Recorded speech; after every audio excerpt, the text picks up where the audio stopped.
Welcome to How I Raised It, the podcast that goes behind the scenes with entrepreneurs who've raised capital.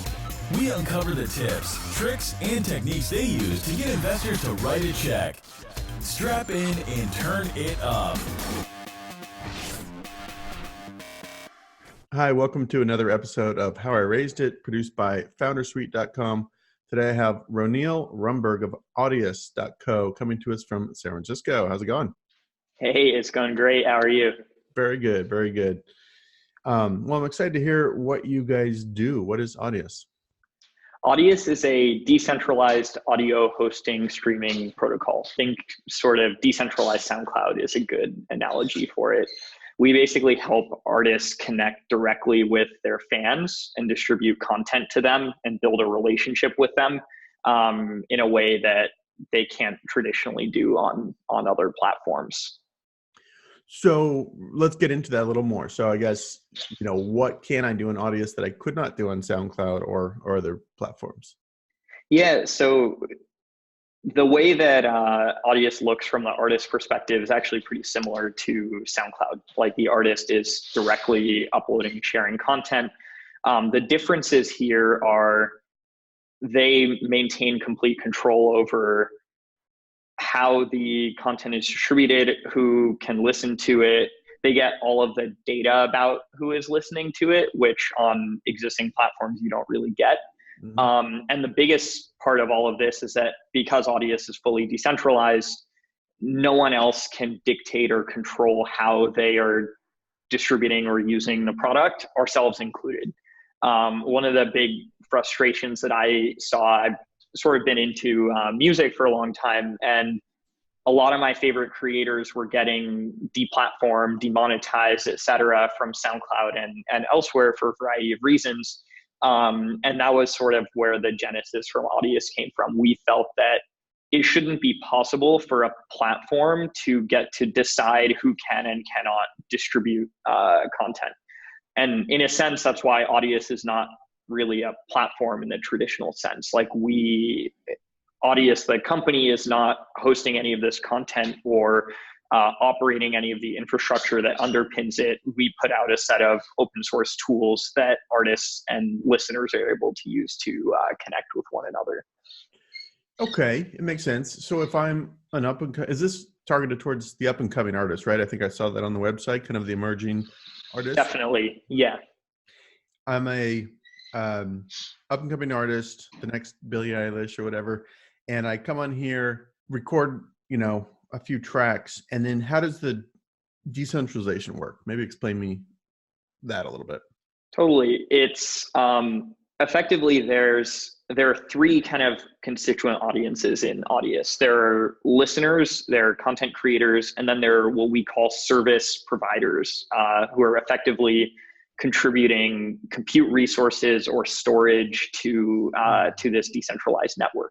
Yeah. So as an artist, if you come to Audius and say, hey, I want to share my song or what have you, when you go to upload that, you're actually uploading it to one of these decentralized service providers who is then responsible for maintaining availability of your content on the network. Similarly, on the indexing side, effectively, as a listener, if you come and you search, hey, I want to listen to, Billie Eilish or whoever else, that's actually hitting this indexing service that similar to that storage service anyone can run. So if you wanted to run a server and earn revenue from the network for operating that server, you could run one of these services and effectively both listeners and content creators would be able to consume your service via these decentralized rails. So in that sense, we effectively create the same user experience that exists on a traditional music streaming platform, but without any central control or central party mediating that. So for listeners, I don't want to do it a disservice, but there's not a major advantage. The control is mainly over, or the advantage is mainly for the artists and giving them the control over their works, correct? That's absolutely right. And from the listener side, the benefit here is getting to access a catalog you might not be able to elsewhere. And if we've done our job right from a user experience standpoint, you shouldn't be able to tell that this is decentralized versus something like Spotify or SoundCloud.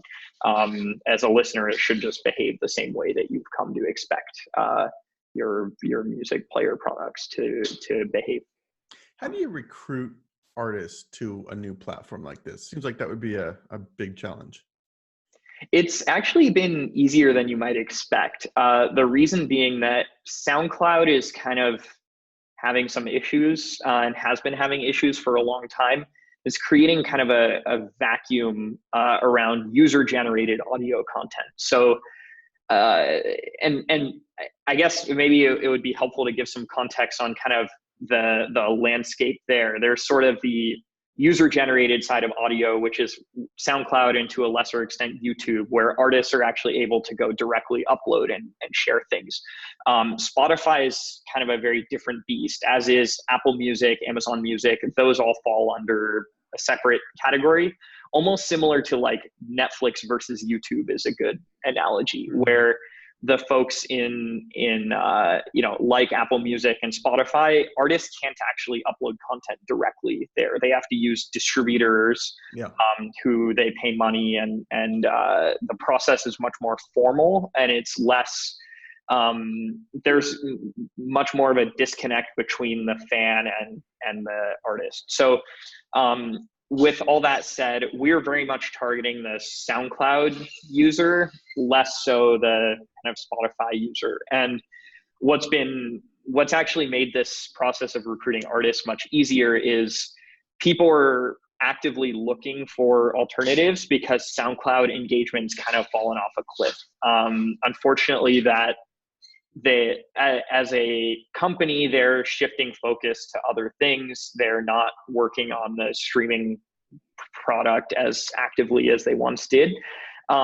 So honestly, we just reach out to folks who are influential on SoundCloud and say, hey, we're building a new streaming platform that gives control back to you. You want to try it out? And 40+% of them say, hell yeah, we'll try it out, which is kind of incredible, right?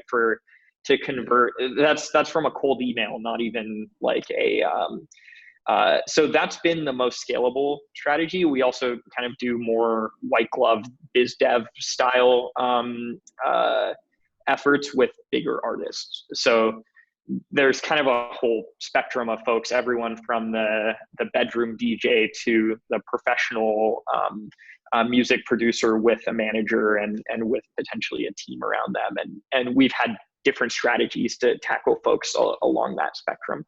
But it's actually, I think the market is very hungry for this, which has been a very fortunate position for us to be in. That was certainly our hunch starting Audius, but it was very validating to get to see that response. You hear about artists wanting control in various ways, right? Isn't Taylor Swift like re-recording a bunch of her tracks to have greater control? I don't know all the details of how that works, but definitely there seems to be an appetite for control from the artists as this new media landscape has opened up. And how do you guys make money? Is it just a hosting fee, or like SoundCloud's a subscription fee, right? So what's your model? So our company actually doesn't make any money, which is a funny thing. And as we get into talking about the fundraising pitch, it's an especially funny thing when you go talk to investors and say, our company will never make money. But effectively, we're creating this decentralized protocol that's backed by a native token. So those folks who are operating infrastructure services on Audius need to stake this token, and the amount that they stake is proportional to the amount of traffic that they can get compared to other services and the amount of revenue they can generate. So in that sense, we're effectively creating this protocol backed by this digital asset, and that the company owns a pool of those tokens, those backing tokens. And effectively, if we've done our job right and built Audius and stewarded it through those early growth phases, we can effectively kind of monetize the fact that we created this common good by the ownership of those tokens. So it's kind of a wonky inversion of the way that, you know, you would think about a lot of these things from like a traditional company perspective, but it makes for a provocative answer to that question. Definitely. So, okay, let's segue there into fundraising. How much you guys raised, how many rounds, and who was the lead? Yeah, so we've done one financing round. It was about a year and a half ago. We raised $5.5 million. That was a couple of weeks after starting the company. And that was co-led by General Catalyst and Lightspeed, with participation from Kleiner Perkins, Pantera Capital, and then a couple of smaller seed funds, 122 West and Ascolta Ventures. So we kind of had a good spectrum of folks, but all kind of professional funds, no individual investors in that.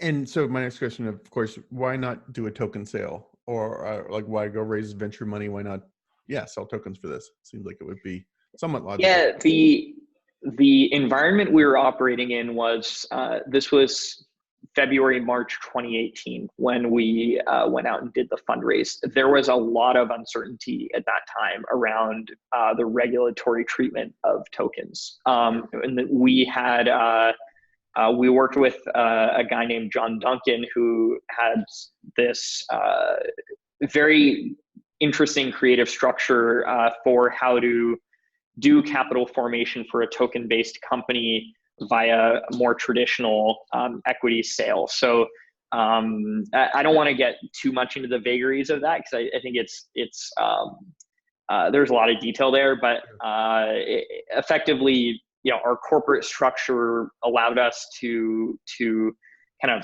ascribe governance rights and create kind of a more traditional corporate governance structure, which was something that from my prior background in venture, I saw value in. I think a lot of entrepreneurs kind of really rebuff the idea of having a board and having oversight, but I've seen how valuable that can be. And I wanted the right people around the table for us. And it's not really possible to do that with kind of a token sale in the traditional sense. There were just so many unanswered questions around the token model and other things at that time. We had kind of the rough sketch of how things would work, but doing a token sale, you really need more fleshed out detail around that. So there were a variety of reasons there, but we felt for our specific case, that made the most sense. We also really wanted traditional service-oriented venture folks involved, which I think, you know, I think crypto sort of, the crypto investor space is still early. A lot of people there are learning how to get up to speed, but also a lot of the way that active money managers, which is most of how crypto funds are operated, the way that those folks engage with their investments, I think is quite different from the way that venture folks with a 5 to 10 year horizon do. I think there's a place for both, right? But from the company standpoint, we felt we wanted more value add capital. So, not to go too deep into this, but what's the sort of current state of the market for token sales? Like, I feel like I don't hear about them very much anymore. And I don't know if that's because I'm not listening or tuning into it, or if it's not much action happening. I don't know. Any commentary on that? Yeah, so public token sales are all but dead in the States, I would say. There are still many token sales, but with the caveat that they are private and typically done to accredited investor folks only. Outside the US, there's still many token sales going on, public token sales, that is. I do think the community tide, regulation aside, I think the crypto community has kind of turned away from these types of models just because there's very little oversight over the companies and people raising that capital. So this is why you tend to see a lot of exit scams, for example, and other issues. So I think just more generally, the community is not as interested in those types of things.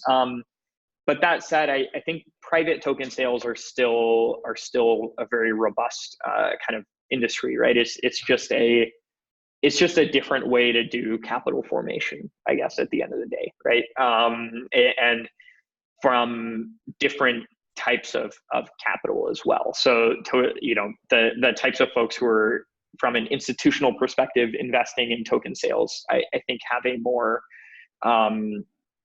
they're slightly different from the folks that are you would think of as your traditional venture firms for the most part, although we're starting to see those groups kind of merge to some extent as well. I think most recent sort of tier one venture firms you might think of in their most recent fund LPA would have created a exemption for tokens to be held, because historically that was actually a big problem, where venture funds could not actually hold tokens directly because they are not securities. And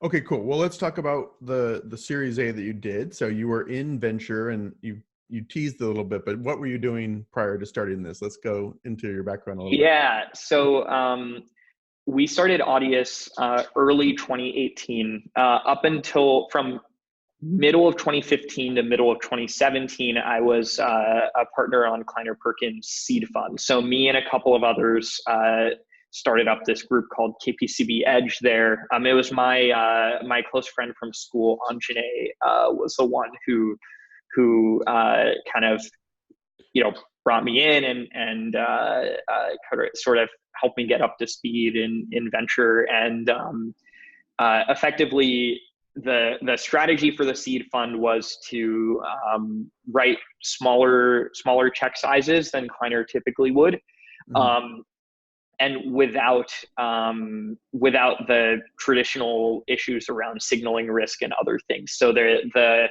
seed decision-making team was totally separated from this kind of, Series A and later stage team. My role there was to cover crypto and AI. So before Kleiner, I had started another crypto company and worked on that. And in school, I had done some mining and some other things. So you put yourself through college by crypto mining? I paid for a spring break vacation by crypto mining, but didn't make that level of money to put myself through college. But it's been crazy to see kind of the evolution of this space over that whole time. But it was something I was very excited about from when I first kind of discovered Bitcoin in 2012, 2013. Kleiner's seed fund still active, or did they disband it, or what's the status of it? So they still have a seed strategy, but not under the same moniker. So it was called KPCB Edge, was what me, Anjane, and our third partner, Ruby, worked on together. For a variety of reasons, I think the greater venture scene moved towards seeds for ownership, I would call it. There was kind of the prevailing thinking around the time when we got started with Edge in early 2015 was that, most large venture firms were not doing seed with the intent of getting ownership. They're doing seeds to getting ownership. I mean, to get, I guess you'd put it another way, like typically venture funds have ownership targets they need to meet to make an investment. Okay. In seed, they would not really try to hit those targets. As in, seed was not seen as a mechanism for getting meaningful ownership in companies. Seed was a mechanism for learning about interesting areas and interesting companies and potentially getting an option on future financings, right? Not in any formal sense, but you get to learn about the company and whatnot. I think the whole ecosystem shifted towards, firms starting to institute ownership targets in seed. Actually, I think largely as a result of, there were a number of seed investments that were phenomenally successful, right? Lightspeed's seed investment into Snapchat is a good example of this, but people started to wake up to, wow, there's actually real money to be made in seed. Whereas almost, prior to some of those very successful investments being made by some firms, I think most folks saw this as a loss leader and a way to learn about new areas. And just for anyone not familiar, I mean, what you're talking about, see if I can paraphrase, like the difference between kind of aiming for an ownership stake or an ownership strategy versus just an optionality. It's like optionality gives you right of first refusal to do their next Series A or Series B, whereas ownership, they're looking for like 25, 30%, something like that, right? At that seed stage. Is that roughly? That's exactly right. And again, that depends on the firm. I think most folks actually, typically set a minimum target of like 10% or so, most bigger firms, but, differs in different places. But anyhow, at Kleiner internally, there was a shift towards wanting to do seeds for ownership as well, as there was just across the valley in general. And given that the edge strategy in general no longer made as much sense. The timing also was kind of worked out in that, the three of us who got started working on edge, we had kind of, long-term not seen ourselves wanting to build a career in venture. We came in with a 1.5 to 2.5 year time horizon. And I think the thinking, had edge become an evergreen strategy, would have been to, for us to find kind of, replacement partners for us and then sort of cycle out over time. But the timing worked out where I think all three of us were ready to move on to working on different things or going back to operating. And, with the shift in strategy there, it made sense to wind down that existing moniker and that existing kind of fund structure. Totally. What's the total kind of tangent here, but what's the worst part or hardest part about working in venture capital? From the outside, it looks like the dream job, right? You're sitting back, meeting all these interesting entrepreneurs, picking and choosing and making amazing money if you do well at it. But like, what's the bad part about being a VC or the hardest part? Yeah, I think the hardest part and the bad part, I think, are different. For me, the frustrating or bad part, and what eventually led me to wanting to get back to operating, was I felt very disconnected from the process of actually making stuff. I'm sort of a software engineer by background and by training. I had always held software engineering roles in the past. I was used to being very close to the actual process of making stuff. And in venture, and especially in seed, where we were writing relatively small checks and not taking a very active role with our companies, I felt very disconnected from that process. And frankly, I just missed it. I missed being able to kind of go very deep on anything. In venture, you kind of go super broad, mile wide and an inch deep, but you never really get to build up depth in any particular vertical or area to the extent that I think I like to. Different people have different dispositions, right? I think, I've met plenty of folks in venture who love that fact that it's like they're doing something new and learning something new all the time. But that pace meant that you could never get deep on anything. So I think that was a trade-off. That said, I think the hardest part I found was a little bit different, which was the feedback cycles are so long. I still don't know if I'm any good at seed investing, and I left Kleiner 2 years ago, right? And it'll probably be another like 3 or 4 years before I know which ones I missed. Yeah, right. That actually starts to become clear fairly quickly. And some of the misses were also just somewhat related to actually that issue I mentioned around the limited partner agreements of most funds, where in crypto, the shift was very much towards token-based models, but Kleiner as a firm could not hold tokens directly, right? So, some of those misses were kind of, were very frustrating, right? Because I knew, some of those things were really interesting, but we couldn't figure out a way to make it work, right? But all that said, I think that long feedback cycle is just really tough, right? If you're used to, as a software engineer, you write something, you hit run, you find out immediately if it worked or it didn't work. In venture, you're talking like 10 years, right? Yeah. If you make an investment and it goes well, 10 years later, you have some event. Even 5 to 7 years later, it's clear which ones didn't work out, but of the ones that are still going, it's not clear who's going to be able to succeed and who might not, right? So, you read these stories, right? There are companies that have raised hundreds of millions of dollars that end up going to zero, right?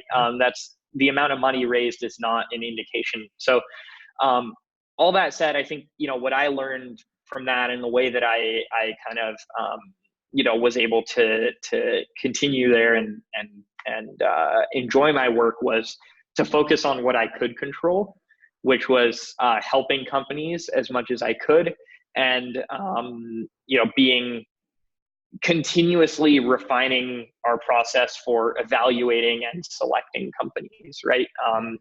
The thing that was interesting about that, though, was you couldn't really take evidence into account in refining that process because there just was no evidence, right? There was no sort of training data, if you will, right, to go back and adjust your model based on. Yeah. Okay. So maybe my favorite question I'm looking forward to hearing is, what are some of the techniques you learn from being on the other side of the table that you brought to your own fundraising? When you decided it's time to raise money, how did you kind of approach it? Yeah, I think the biggest learning I had from my time in venture was you can kind of, time can either be your best friend or your worst enemy as someone raising money, and you need to make it your best friend. And you do that by controlling the process. And I can get into more of what I mean when I say that, but I think if you don't control the process will end up controlling you, and that's not the place that you want to be in as a company or as a as a person going out and fundraising, right? I think it's, and the way that you kind of gain that leverage and you get that time to be on your side is you need to find a way to create interest, or in an ideal scenario, preemptive interest, but interest nonetheless. And that is what will let you kind of go get all the other ducks in a row. Venture people are like sheep. They're not dogs, right? They need to be herded. And if there's not any time pressure, there's no reason to, and that's not to say you shouldn't just manufacture time pressure. You should make it up. But I think the way you go about this is, hopefully well in advance of when you want to raise money, you can start to build relationships with the folks that you think are people who would be a good fit for working with you on what you're working on, and who you respect and who you admire.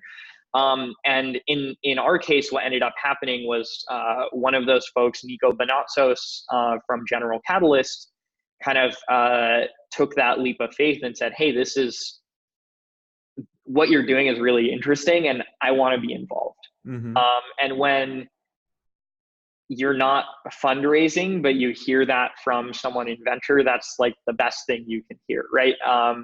Because we arguably, in a sense, we were fundraising, right? We just were not running an explicit process. But as soon as that happened, 2 weeks after that time, we had finished the round, and that's because time became our friend then, right? We went to talk to other folks and said, hey,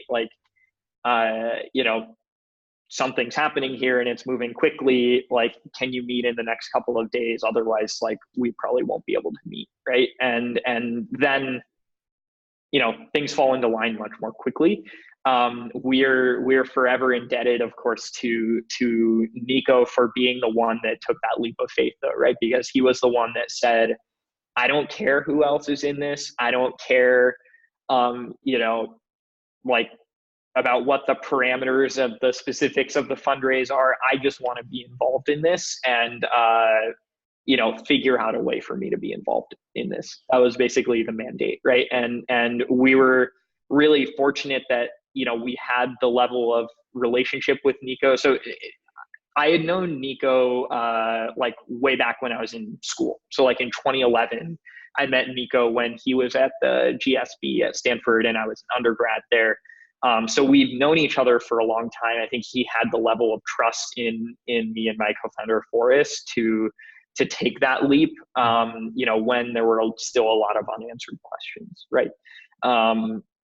And the guy who co-led the investment from Lightspeed side, Adam Goldberg, was very similar case. He and I were old friends, and yeah, he and I have known each other for longer actually than Nico and I knew each other. We were similarly at Stanford together and had worked together on a lot of different things over the years. So I think that made the whole process like so much easier for us because it was basically like working with friends who we had already had this relationship with, right?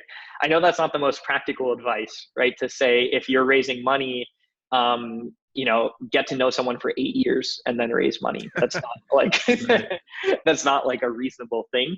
Well, but I guess part though on that, because yeah, did you actually go and pitch Nico, or were you just sort of casually socializing it, and then when he said I want to get involved, you kind of got out and aggressively, you know, talked to a lot of others and created that time pressure? Like, what was that?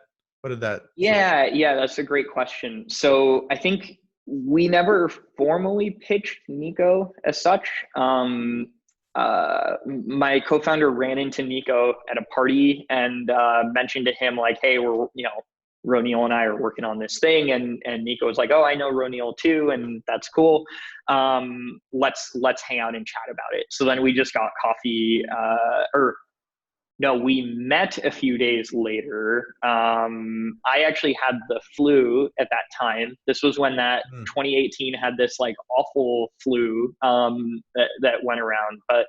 And I was stupid enough to not get the flu shot. So I was sick, but I dialed in remotely so that I wouldn't get them sick. And then they were there in person. We talked about what we were doing. And then Nico texted us a few days later and said, hey, let's grab coffee tomorrow. This was like on a Friday. So we were like, let's grab coffee on Saturday.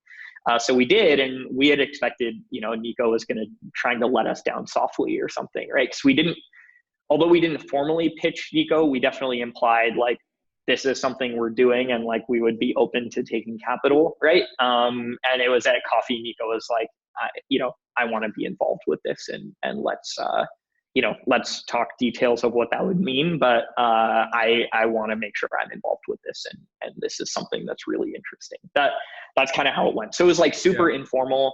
We never had a deck. We never like sort of, we did end up making a deck later, but we didn't at that time have like any collateral materials whatsoever. I think I had like this diagram on my iPad that I showed that I had like drawn beforehand of like, here's how the network would work and that kind of thing. But once Nico says, you know, I want to be involved, then do you like scramble and, you know, call up 100 other investors and kind of try and rally that momentum, or what? What happened next? Yeah, so we knew we wanted to work with Nico, right?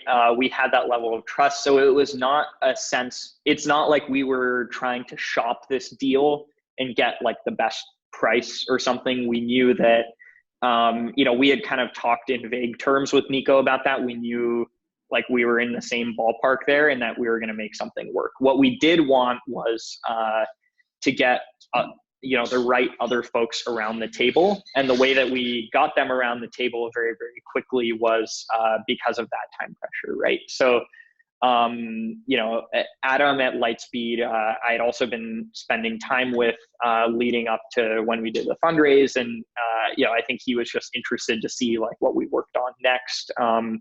But this kind of concept and what we were doing really resonated with him as well. And he got on board, similarly with the other folks. So the two smaller seed funds I mentioned, 122 West and Ascolta, they were the two folks who run those funds were my bosses respectively at two different places. So Mike Abbott runs 122 West. Mike Abbott was a GP at Kleiner for a long time. He was sort of our steward of Edge, if you will. He was the one at the GP level at the firm that that felt very strongly that Edge was something we should be doing. So he got involved.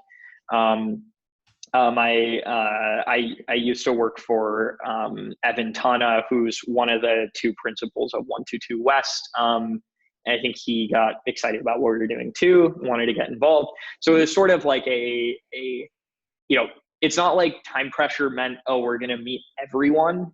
We were fairly selective about who we wanted to meet, but it did mean that we could get this done very quickly. Whereas, without some sense of urgency and without some specific ask, right? In our case, we were like, Nico is going to be one of the leads on a round. Like, do you want to join?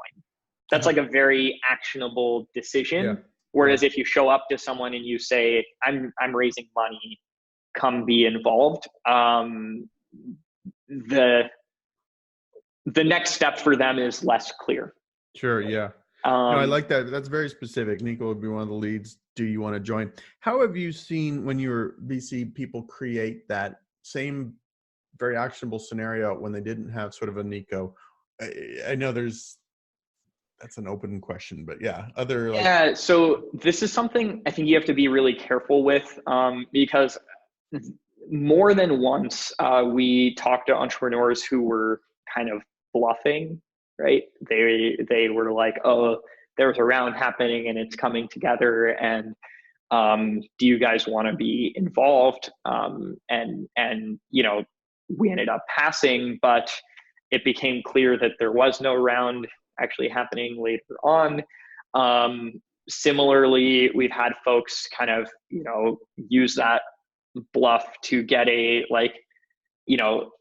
not even a soft commit from us, but a vague, like, this is interesting and let's spend more time together, and go around and actually start using our name as like, oh, like Kleiner is getting involved, so like you get involved. And then the folks at that firm would call me and be like, are you actually getting involved in this? And we were like, no, we had one meeting and it's potentially interesting. We want to learn more, but like, we definitely haven't decided that.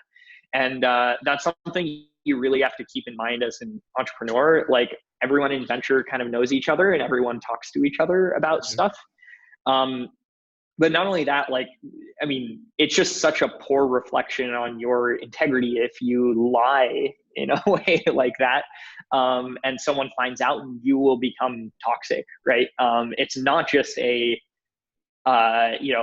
it's wrong. Yeah. You should do it for that reason, but even more so than that, it's bad for business, right? It's like there's no reason to do that. So all that said, I think the way that folks have found to create more of that urgency is to say, to set some specific timelines and deadlines. Even if you don't have a specific lead, you say, hey, we're kicking off our fundraise right now. We're going to be doing first meetings for the next couple of weeks. Let's meet now. And if you end up being interested, we can dig in more after that. But we need to meet quickly. What you don't want to do is make the open-ended ask of, hey, we're raising money, and have the person say, hey, I'm like on, VC holiday, whatever, as VCs are apt to do, right? Sure. And then you say, okay, we'll meet in 8 weeks when you're back, right? That sends the signal that you're not serious, right? Or there's not this is not a process, right? And I think it's important to think about it like a process, not like you don't just wing it. You don't just show up to a venture firm and be like, hey, we're raising money. We don't know how much we're raising. We don't know what we need it for, but we know we want money. And you'd be surprised how often that happens. Actually, it seems like common sense that, you know, you don't do that, right? You have a specific ask, but people often just don't, right? Yeah. Yeah. No, that's So, good. I like that. I'm writing that down. Hey, we're kicking off, you know, a fundraise for something specific, $2 million seed round, taking uh-huh. meetings next few weeks. Like, are you interested in meeting? Simple as that. And just kind of Yeah. get the And you binary. don't need, there's no bluster there. There's no bluffing. You just say it like it is, right? And make sure that, you know, you signal that this is your process. This is not their process, Yeah, right? that's good. Yeah. Yeah. Good. Other just general pieces of advice or mistakes you saw a lot when you were on the venture side that maybe you can share. Just like, for example, what you just said, being specific about the ask. Anything else? Yeah. Totally. I think there's honestly the biggest mistakes we saw were people being misleading or people inflating the truth. And you can see through that really quickly. But not only that, like, you know, oftentimes with enterprise companies, people would, for example, show their sales pipeline, like, Yeah. oh, you know, we have these leads in this stage of development. All it takes is us to know one of the people at one of those companies and call them up and say, hey, what's your take on XYZ, right? And more often than not, even when people in the stage of the pipeline, like very qualified lead ready to sign, they'd say, what is that? We don't know what that is. and it's not the entrepreneur being disingenuous. It's more, you know, and you see this a lot, right? People have this sense of optimism, right? Oh, we're further along in the stages than we are. I think fundraising is sort of it's almost like very abbreviated dating before getting married. And the most important part of that is building trust. And any small thing that indicates like any lack of that is, you know, the immediate like no, right? I think that's honestly the biggest thing. That's the thing that we saw kill like the greatest number of deals. Other things, you know, kind of common, but you know, we saw this at Seed a lot, people not being full-time working on their company but trying to raise money. That's not like you know, if you as the entrepreneur don't have the conviction to spend all of your time on this thing, why would we give you money? Right? Why would we get that conviction if you don't even have that conviction, right? Now I know there are constraints and stuff. People have like family issues and other things that they need to keep in mind in a lot of cases. But the way around that is you raise like a friends and family angel kind of thing. You get a little bit, you start with that and you prove out what you need to, and then you go do something bigger, right? So I think there are ways around that. Anyway, I could go on this topic for days. Those are a few of the common ones that I think we saw. But there's a whole kind of, I think, like, you know, more art than strategy that goes into this. And there are many different ways to successfully do a financing. There are like, you know, many different ways to not successfully do a financing too. But, you know, I think for the most part, it's just like build a good company and the money will come. If you don't have a good company, like, you know, no amount of fundraising strategy will help you, right? Right. Yeah. Good. All right. Well, I've kept you long enough, I think. Any just last bits of advice or tactics that you'd like to share? Have we covered, you know, a lot of stuff here? I think we covered most of it. But that said, this was like very, you know, very cursory, of course. I'm sure, you know, folks listening to this podcast have probably already read kind of the books on this, but I think that's the best kind of place to go really deep on this. I do think what's interesting though is like the state of the art, if you will, here keeps changing, right? Because kind of, we talked about this a little bit at the beginning here, but venture is a constantly changing landscape, and different people have different incentives, and those incentives are changing rapidly over time, right? Sure. And it's important to kind of, I think, as an entrepreneur, stay current to those things, right? Because understanding, for example, that large venture funds need to hit an ownership target for most of their seed investing, I think is pretty important, right? But learning those things, it's honestly not super clear like where that information is publicly available. I think it's just a question of like, as a founder, go talk to your friends that raised recently, hear how it went for them and hear what they learned, and try to apply that to your process. Because even now, hey, we raised a year and a half ago. My information is probably also out of date, right? Who knows? Maybe venture firms do seeds for marketing again or something. Right? I don't know. And I think there's no shortage of people who want to tell you their advice, but you have to, as the person receiving it, like parse that for yourself and compare that to what you're seeing elsewhere. Yeah, for sure. All right. Well, very good. If people want to learn more, it's audius.co and audius.co. And it's open for musicians to sign up now, correct? Or is there a beta? So we're in a private beta, actually. Okay. But we're going to be opening it up to the world very soon. So keep an eye out for that. Check it out. And if anyone is interested in operating infrastructure, serve it as a service provider, like we mentioned, drop us a line. Check it out. We're happy to help on that front. Cool. All right. Well, Roneil, thanks so much. This is fun. Lots of good. I always judge a show by how many notes. Lots of good quotes there. So I appreciate it. Good luck with Audius, and we'll catch you after you do your next round or your token sale or whatever happens next. All right. All right. Thanks so much for having me. Thank you. Bye.